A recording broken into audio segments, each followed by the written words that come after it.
Selama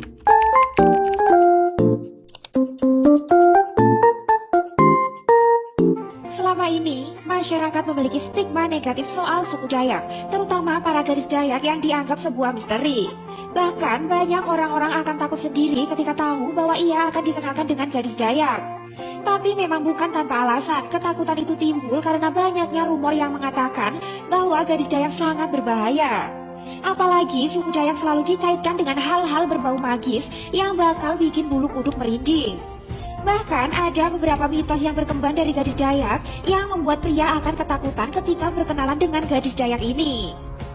Dari beberapa mitos tersebut, berikut ini adalah 5 mitos gadis Dayak yang harus kalian ketahui. Mitos yang pertama, menyakiti gadis Dayak maka akan hilang alat vital kalian.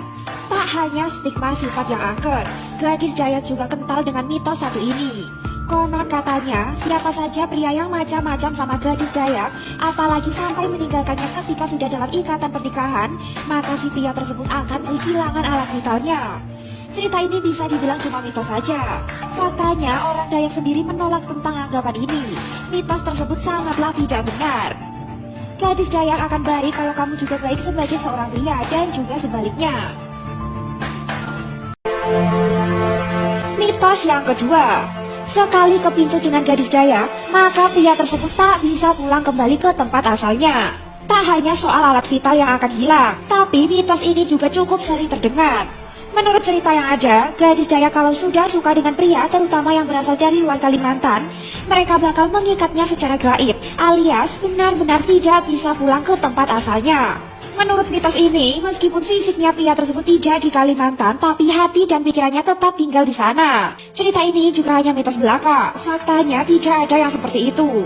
Kebanyakan kepincut dan tidak bisa pulang memang benar, tapi lebih dikarenakan alasan si pria itu sendiri. Mereka kepincut dengan gadis Dayak, lalu tidak mau pulang karena saking cintanya kepada gadis Dayak itu sendiri.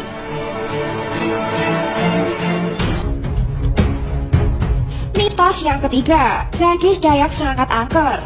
Stigma paling lekat dengan gadis Dayak adalah katanya mereka begitu angker dan dingin. Jangankan bisa punya hubungan, kenalan saja sangat susah karena sifat defensif mereka yang keterlaluan. Tapi sebenarnya tentu saja tidak seperti itu. Semua itu hanyalah mitos saja. Gadis-gadis Dayak tidak seprimitif yang kita kira. Mereka berpendidikan tinggi, bahkan mungkin saja lebih tinggi dari kita. Makanya mereka selalu open-minded untuk setiap hal, termasuk kepada pemuda-pemuda yang ingin mendekati. Tak hanya itu, sifat naluriah gadis Dayak sendiri dari dulu memang seperti itu. Jadi mereka tidak angker, tapi justru sebaliknya.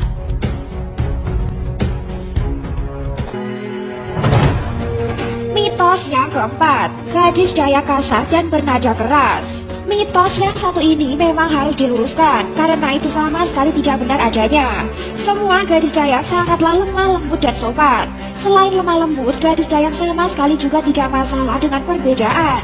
Walaupun ada bicara keras, itu semua karena kultur daerah yang berbeda. Lemah lembut, gadis Dayak masalah dengan perbedaan. Intinya, jika kamu sopan dan baik, mereka pun sebaliknya. Gadis Dayak selalu menghormati siapapun, termasuk orang-orang dari luar Kalimantan.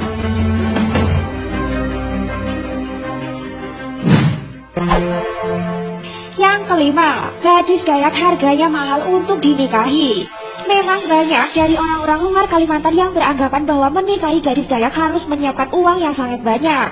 Tapi semua itu bukan untuk semata-mata membeli gadis Dayak. Mahalnya menikah dengan gadis Dayak dikarenakan banyaknya tahapan-tahapan prosesi adat yang harus dilalui. Namun tidak semua gadis Dayak mahal untuk dinikahi. Semuanya tergantung tahapan-tahapan prosesi yang dilalui serta kepercayaan adat masing-masing. Kalau menurut kalian semua gimana pendapatnya tentang gadis-gadis Dayak tersebut? Jawab di kolom komentar ya.